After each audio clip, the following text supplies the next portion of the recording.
नमस्कार प्यारे दोस्तों, आज की कहानी है जैसी करनी वैसी भरनी। वो कहते हैं ना कि जैसी करनी वैसी भरनी।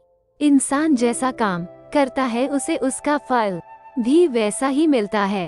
अगर आपने अच्छे कर्म किए होंगे तो आपको उसका अच्छा फल मिलेगा, और आपने बुरे कर्म किए होंगे तो आपको उसका बुरा फल मिलेगा।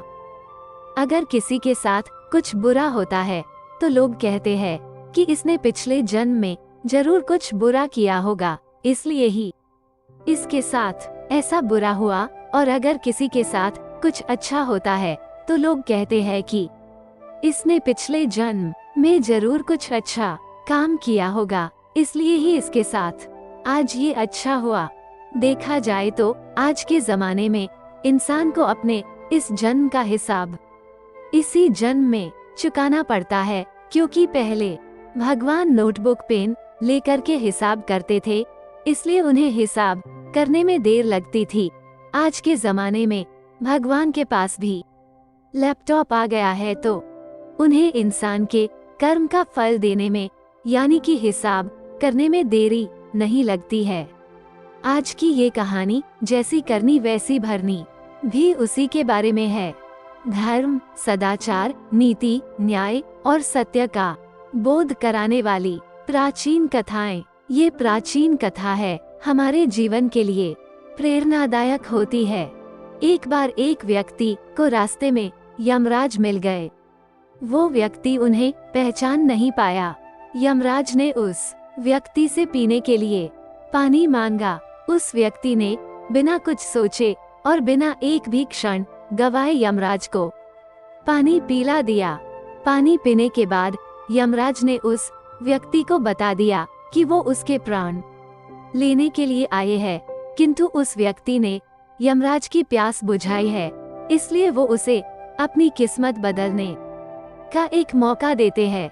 इतना बोलने के बाद यमराज ने उस व्यक्ति के हाथ में एक डायरी दे दी और उस व्यक्ति से कहा कि तुम्हारे पास 10 मिनट का समय है।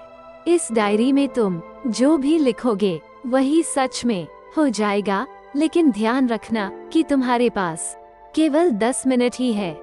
उस व्यक्ति ने डायरी खोलकर देखा कि पहले ही पेज पर लिखा था कि उसके दोस्त को लॉटरी निकलने वाली है और वो करोड़पति बनने वाला है। वो व्यक्ति ने वहाँ लिख दिया कि उसके दोस्त को लॉटरी न निकले।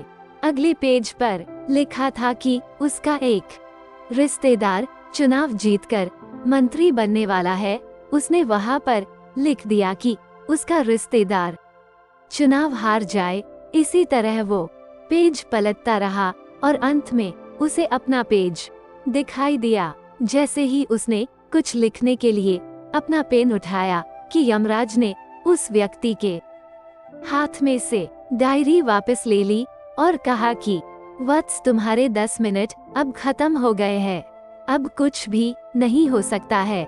यमराज ने कहा कि तुमने अपना पूरा समय दूसरों का बुरा करने में व्यतीत कर दिया और अपने आप को ही खतरे में डाल दिया। अब तो तुम्हारा अंत निश्चित है। अब तुम्हें कोई नहीं बचा सकता, क्योंकि तुम अपने आप को ही नहीं बचा पाए। ये सुनकर वो व्यक्ति बहुत ज्यादा पछताता है, लेकिन अब पछताने से कुछ नहीं हो सकता था, क्योंकि अब सुनहरा मौका उसके हाथ से निकल चुका था। दोस्तों, अगर भगवान ने आपको कोई शक्ति दी है तो कभी किसी का बुरा न सोचे और ना ही किसी का बुरा करे। दूसरों का भला करने वाले सदा सुखी और दूसरों का बुरा करने वाले सदा दुखी रहते हैं। दोस्तों, अगर आपको हमारी यह वीडियो जैसी करनी वैसी भरनी अच्छी लगी हो तो अपने दोस्तों के साथ भी शेयर कीजिए और कमेंट में जरूर बताइए कि कैसी लगी हमारी ये वीडियो।